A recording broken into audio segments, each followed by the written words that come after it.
Mr. Speaker, I want to thank Honorable Gladys Beausoleil for that general statement marking the 16 days of activism on gender-based violence. For those who do not know why we mark the 16 days, there are two incidences that inspired this. One was the killing of the Mirabal sisters by the Trujillo dictatorship, Mr. Speaker, because of politics. They were basically women who wanted a different governance, and they were shot and killed by the Trujillo dictatorship in the Dominican Republic. Mr. Speaker, the other one involved a case in Canada where a young man walked into an engineering class and shot dead women because they were undertaking engineering, which he considered a male subject. And Mr. Speaker, those may be in the extreme, but what we are experiencing is different forms of violence against women.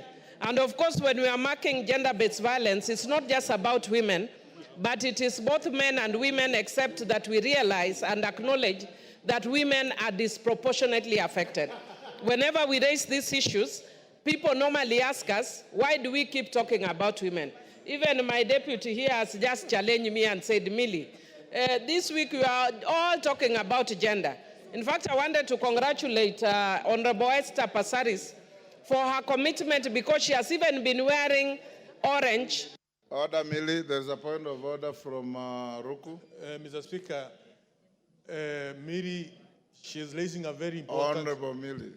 Honorable Millie, yes. She's raising a critical point, but you can see men are not listening. You can see Honorable Bui, Honorable CNN, Honorable Mwenje, they are busy discussing other issues. You know, and the issues of women are critical in our society.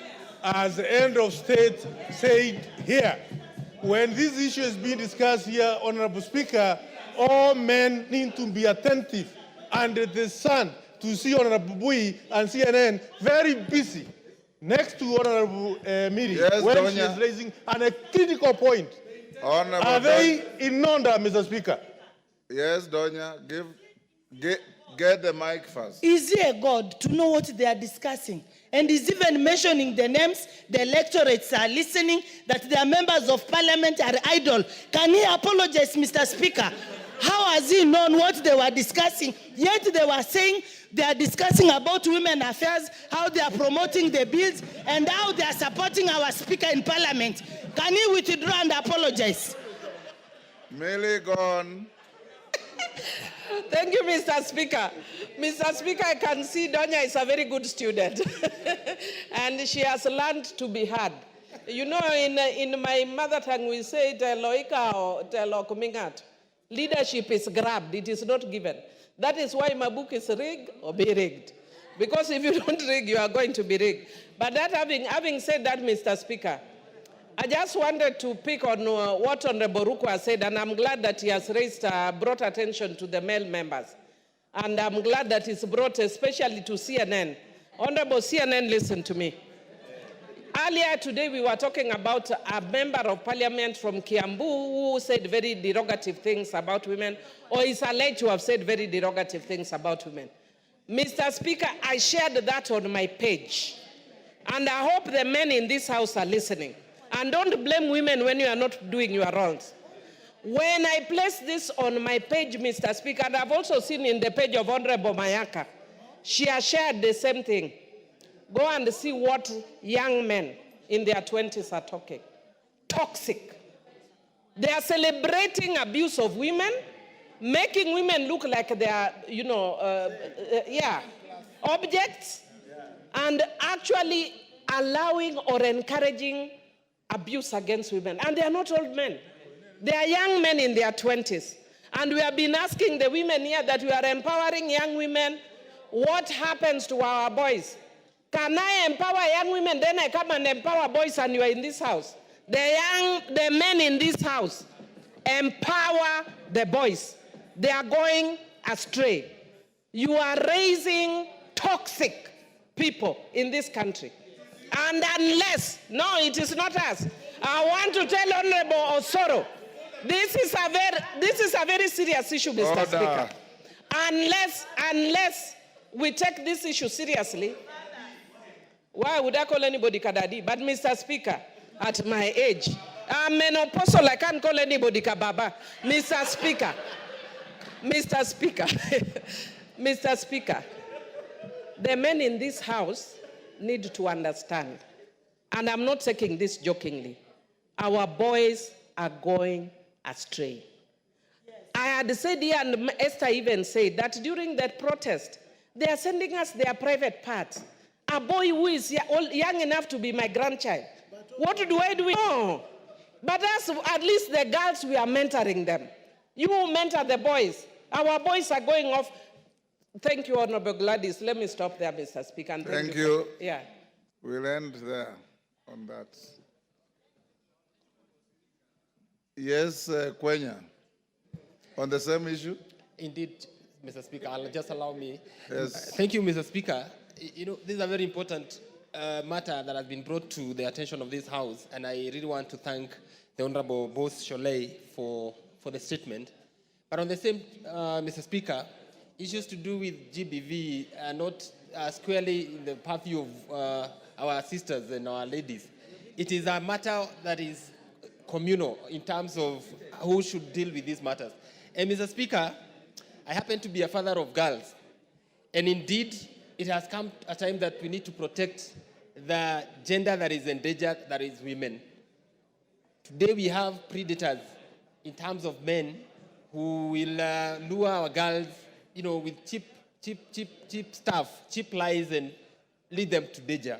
And Mr. Speaker, I wish to appeal to every leader who is worth their salt that it has come to a time when we must take charge of our children, we must take charge of our women, we must take charge of our men as well, because we are all endangered.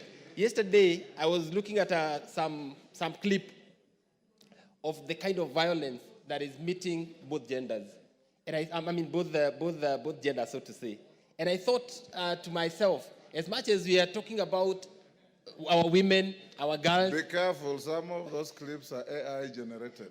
Yes, either way, we must address the real issues so that then we arrest this issue of gender violence. And Mr. Speaker, I really support that statement, and I believe these 16 days of activism, we are going to be available in our constituencies to address our people and to bring them to speed as to the dangers that we are facing today. Thank you, Speaker. Thank you. On the same issue?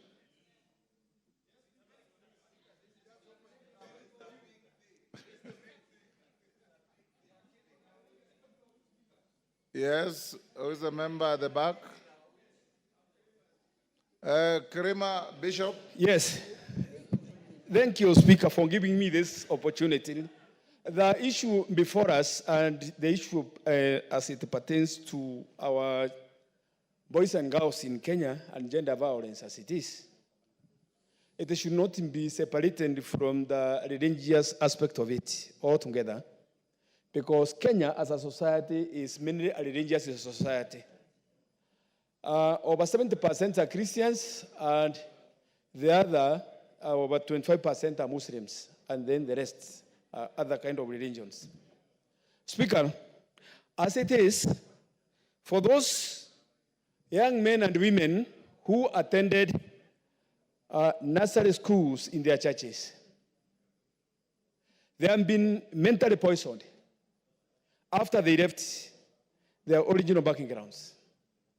And they have become bitter because from the one go, when we had a government before multi-party, there came a time when we used to promote only girls, whereby boys became jealousy of the situation.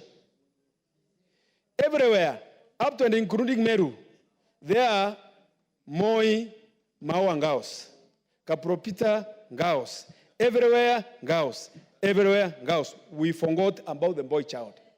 Then there came activism.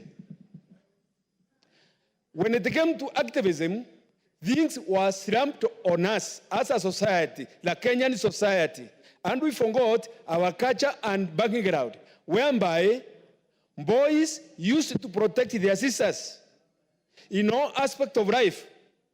And they used to look upon them as their young mothers and future wives, whereby each used to feel obliged to protect a girl next to him, even when we were in primary schools. And now it comes that we are competing for the few resources which are there, and we have removed religion from the actual society which is existing. Like in this house, when it comes to debate issues, especially pertaining to parenthood, sexuality, and different genders, we talk and mention things which are not mentionable outside this house. And as for that, things are taken for granted outside. So violence is entrenched in our young men through adult entrances. And as for that, we must come out with the policies. We must come out as leaders.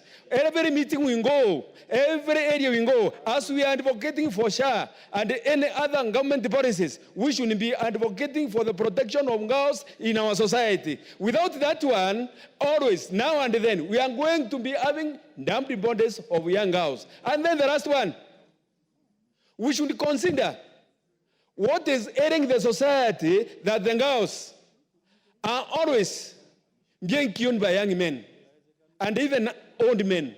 Why?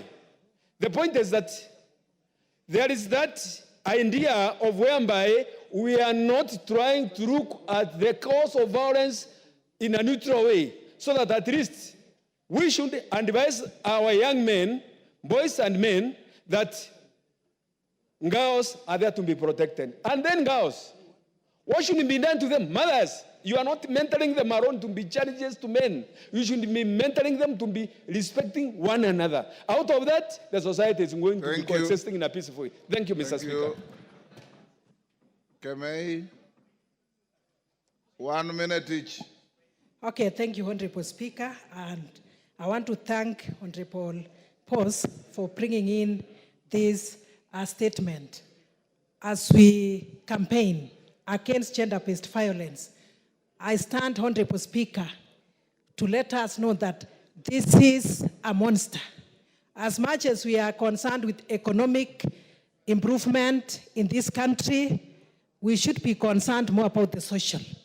I'm saying this, Honorable Speaker, because in Kericho County, as by March 2024, cases reported of gender-based violence is 936, which is actually very high, not forgetting even the teenage pregnancies of 5,448.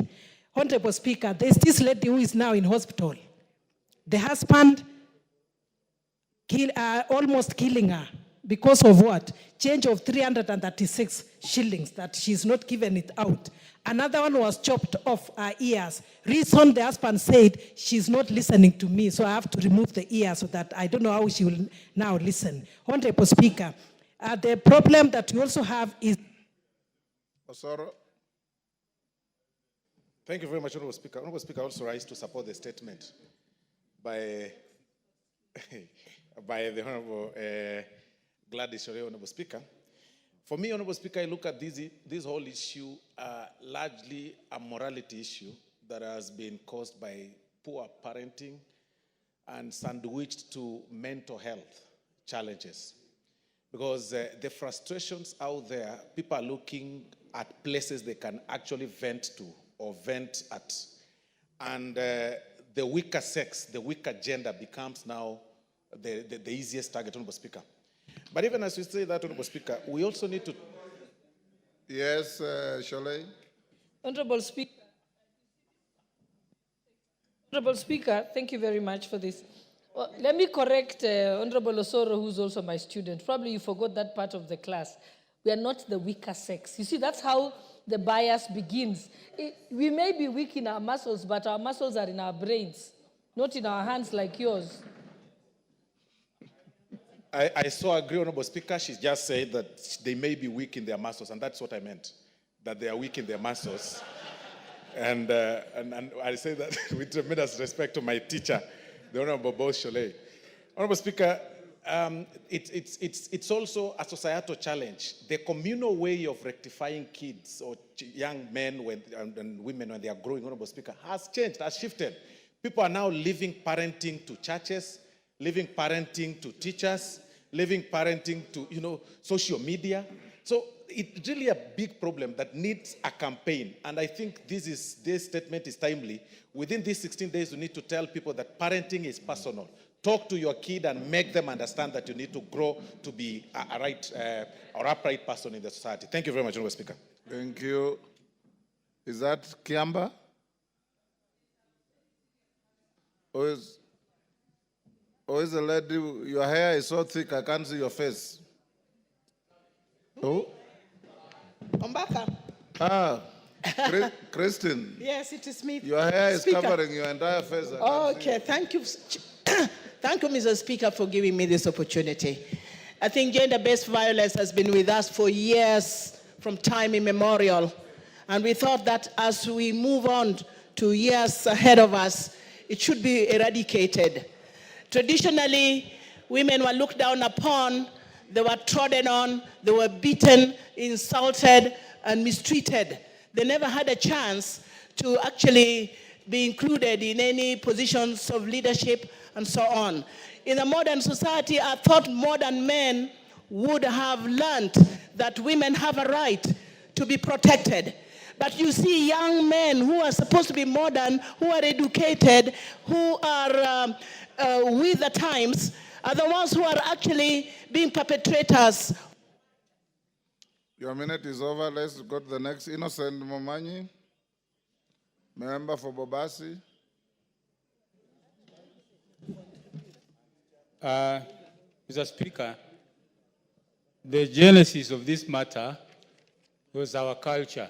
I have given you an opportunity to make a request for your own statement. Okay.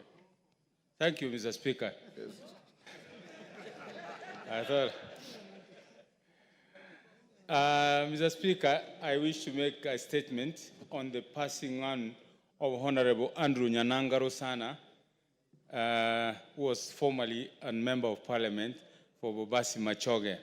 Honorable Speaker, pursuant to Standing Order 259D2, I rise with a heavy heart to pay a glowing tribute to the late Honorable Andrew Nyananga Rosana, former Member of Parliament for the then Bobasi Machoge constituency between 1974 and 1979. Honorable Speaker, the late Honorable Andrew Nyananga Rosana passed away on Thursday, 19th November 2024, at the age of 85 years. His passing is a profound loss to his family, friends, and the community he served with unwavering dedication and commitment. The late Honorable Rosana was born on the 4th of August 1939. He will be remembered for his tireless efforts to improve the lives of his constituents through numerous transformative initiatives. Among his remarkable achievements was the initiation of the Kisii-Kilgoris Road project in 1978, which was completed in 1982 and greatly enhanced connectivity in the region. He also spearheaded the establishment of Odhiambo and Nyamaje tea factories, fostering economic growth for tea farmers in the area.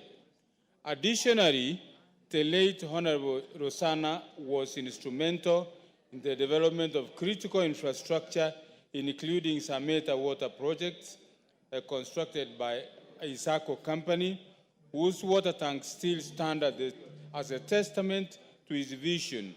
He also oversaw the construction of the Ria Rosana Bridge near the Nyamokenya area, a critical project that addressed the history of tragic accidents in the region. Honorable Speaker, Honorable Nyananga's passion for education was evident in his role in initiating several Harambee schools, many of which were later adopted by the government, which include Bishop Mugeni Nyakegogi Secondary, Nyagiki SDA, Nyamache Secondary School, Nyamawa High School, Yonseri High School, and his personal project of Kenyerere High School, among others.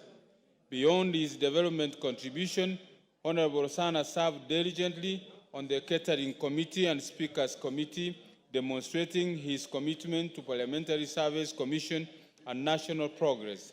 Honorable Speaker, on behalf of this House, I extend our deepest condolences to the family of the late Honorable Rosana Nyananga, his friends, the people of Bobasi and the Machoge constituency, and the entire nation. As we mourn his loss, may we draw inspiration from his extraordinary life of service and dedication to humanity. May his soul rest in eternal peace, and may his family and loved ones find comfort in the indelible legacy he leaves behind. Thank you.